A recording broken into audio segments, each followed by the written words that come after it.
अंतिम चरण का चुनाव भी खत्म हो गया, बस अब मतगणना होना बाकी है। इससे पहले पूर्व मंत्री लोजपा के नेता श्री भगवान सिंह कुशवाहा ने मुख्यमंत्री नीतीश कुमार पर बड़ा हमला बोला है। उन्होंने कहा कि बिहार की जनता ने दर्शा दिया कि नीतीश कुमार मुख्यमंत्री के बारे में क्या सोचती है। मुख्यमंत्री नीतीश कुमार को पूर्व मंत्री ने झूठा करार देते हुए कहा कि नीतीश बाबू झूठा मुख्यमंत्री है, जिन्होंने बिहार की जनता को ही नहीं ठगा बल्कि देश के प्रधानमंत्री नरेंद्र मोदी को भी ठगने का काम किया है। उन्होंने कहा कि मुख्यमंत्री झूठा है और धोखेबाज भी है, क्योंकि उन्होंने बिहार के डीजीपी गुप्तेश्वर पांडे से इस्तीफा दिलवाकर उन्हें टिकट नहीं दिया।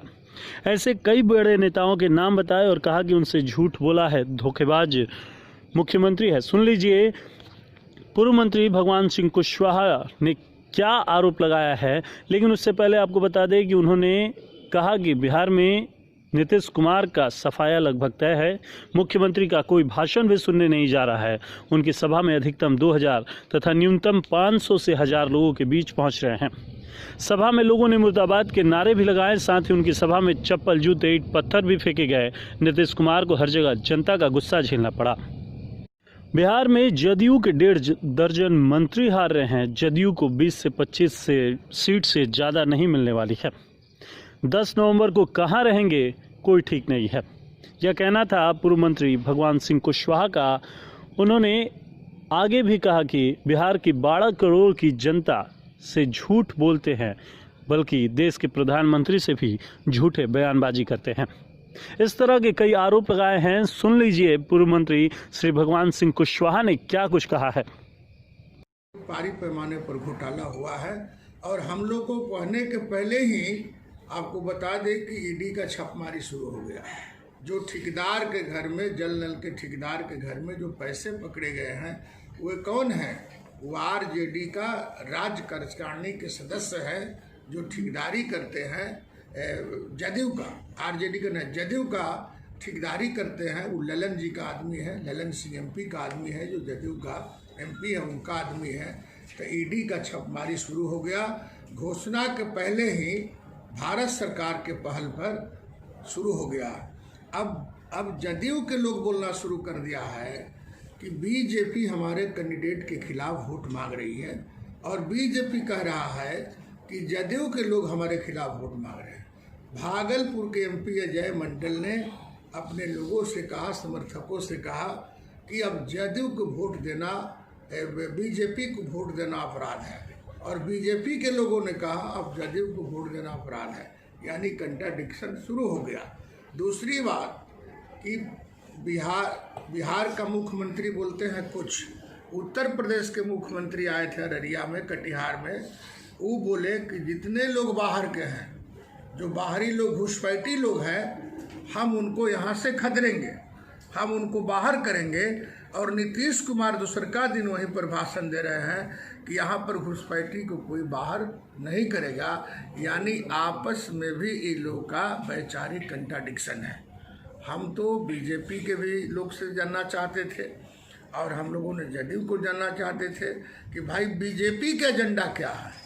ये तो नीतीश कुमार अपन एजेंडा कह रहे हैं कि हम 7 निश्चय 2 लाएंगे। तो क्या 7 निश्चय 2 नीतीश जी का एजेंडा है? बीजेपी के कोई एजेंडा नहीं। बीजेपी के एजेंडा है कि 19 लाख लोगों को हम रोजगार देंगे। तो ये तो कभी नीतीश कुमार बोलते नहीं हैं। बीजेपी के घोषणा को नीतीश कुमार कहीं भाषण में नहीं बोलते हैं, और नीतीश कुमार की घोषणा को, 7 निश्चय 2 की घोषणा को बीजेपी के नेता कहीं नहीं बोलते हैं। यहाँ तक कि देश के प्रधानमंत्री भी इनका घोषणा का कोई अपने भाषण में जिक्र नहीं किया है। ये हम बता देते हैं पूरे बिहार में। तो 15 साल इन्होंने ठगा है, तो जनता तो हिसाब मांग रही है।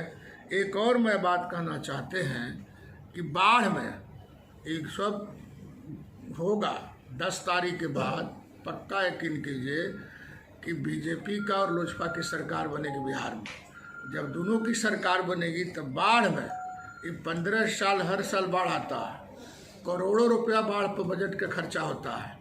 तो ये बाढ़ के कोई अस्थायी इलाज 15 साल में नीतीश कुमार ने नहीं किया। बेरोजगारी का इलाज नहीं किया, बाढ़ का इलाज नहीं किया, सुखाड़ का इलाज नहीं किया, और रोजगारी के लिए किसी तरह का इलाज इनके पास नहीं है। सिर्फ झूठ बोल करके धोखा दे के बिहार की जनता को सत्ता हथियाना चाहते हैं। तो अब की बारी बाजा बाजने वाला नहीं है, सत्ता इनकी गई और 20 से 25 सीट से ज़्यादा जनता दल यूनाइटेड जो हम घूम करके आए हैं, कई जगहों से चुनाव प्रचार करके आए हैं, ये इनका सत्ता से बाहर जाना तय मान लीजिए, तय है। 10 के बाद ही कहाँ रहेंगे कोनो ठीक नहीं है। चर्चा तो ये भी है कि इनका हाथ अब लुबलुबा रहा है, जीव लुबलुबा रहा है कि आरजेडी के साथ भी यदि इनका बीजेपी के साथ कुछ खटपट हुआ तो ये तैयारी में है, चूँकि बिना सत्ता के रह नहीं सकते, बिना कुर्सी के नहीं रह सकते, तो आरजेडी में भी भीतर भीतर बात करना शुरू कर दिए हैं कि यदि वहाँ से हम भागेंगे तो हम फिर यूपीए के साथ मिलकर के सरकार बना लेंगे। लेकिन एनडीए में इनकी औकात हम लोगों ने तय कर दिया, इनकी औकात कमज़ोर हो गई। और मेरे ख्याल से हम लोगों ने जो लड़ा पूरे बिहार में 134 सीटों पर हम लोगों ने लड़ा है।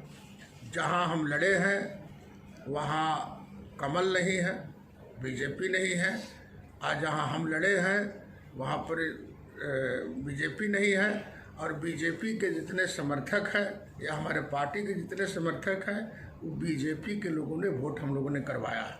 जहां हम लड़े हैं हम अपना वोट मांगे हैं, और जहां हमारे कैंडिडेट नहीं हैं हमारे समर्थक बीजेपी को समर्थन किया है चुनाव में। तो हमारे बीजेपी के साथ दरअसल असली एनडीए चिराग पासवान ही है, लोजपा ही असली एनडीए है। ये एनडीए से कब बाहर चले जाएंगे इन पर भरोसा एनडीए के नेता भी नहीं जता रहा है। तो इसलिए हम आप सबसे कहना चाहते हैं, बिहार का संग्राम है, आज चुनाव समाप्त होने वाला है और गोल मटोल जो है, जो विश्लेषण आ रही है उसमें है कि बहुत हद तक डाउन हो गए नीतीश कुमार जी, और नीतीश कुमार जी को अब बिहार का मुख्यमंत्री बनना तय नहीं है, बल्कि मुख्यमंत्री नहीं रहेंगे, बल्कि बीजेपी का मुख्यमंत्री होगा और उसमें लोजपा उसका समर्थन करेगा। जदयू के मंत्री हैं जय कुमार सिंह, उन्होंने बताया कि चुनाव बाद लोजपा जमीन दोष हो जाएगी। आपको बता दें कि जय कुमार सिंह स्वयं विधानसभा नहीं पहुंच रहे हैं, ये तो स्वयं हार गए। और आपको बता दें मध्य बिहार में और खासतौर से शाहबाद में कहीं खाता खुल रहा है क्या? अब तो बात जदयू, अब पता चल जाएगा 10 तारीख को काउंटिंग होने वाला। ये तो सब सीटें लोग बोल रहे हैं कि हम जीत रहे हैं, ये 20-25 सीट से ज़्यादा थोड़े जीत रहे हैं। उत्तर बिहार में तो और इनकी हालत पंचर है। ये बता दें गया से लेके गया, जहानाबाद, औरंगाबाद, अरवल, रोहतास, भोजपुर, बक्सर, भभुआ कहाँ जीत रहे हैं? तो बता दें कि कोई सीट इनका क्लियर है जहाँ जीत रहे हैं, उनका खुदे सीट नहीं है। इसलिए बोलने दीजिए, 10 के बाद पता चल जाएगा कि कितना पानी में है।